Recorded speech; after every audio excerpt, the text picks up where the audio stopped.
আমাদের নয়ন। জগতের বুকে সবথেকে দুর্লভ বস্তুই প্রেম। প্রেমের এক কণা যদি কেউ পায় তার জীবনটা ধন্য হয়ে যাবে।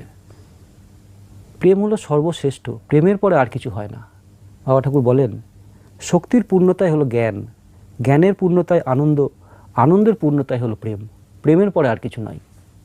প্রেমই সর্বসমাপ্তি। প্রেম না হলে হৃদয় পূর্ণ হয় না। এই প্রেমে দ্বৈতবোধের চিহ্ন মাত্র থাকে না। প্রেমিক পুরুষ ডেকে ডেকে সবাইকে প্রেম বেলান, ঘরে ঘরে গিয়ে সবাইকে প্রেম বেলান, তার অহংকার চিরকালের জন্য গলে গেছে। তো শুনুন না, বাবা ঠাকুরের মুখ থেকে একটা প্রেমের গান শুনি তার নিজের কণ্ঠে, হ্যাঁ নিশ্চয়ই। বাউল সুরে। বাউল সুরে বাবা ঠাকুরের কণ্ঠে একটি প্রেমের গান ঠিক এই মুহূর্তে আমাদের শোনাটা খুবই প্রয়োজন।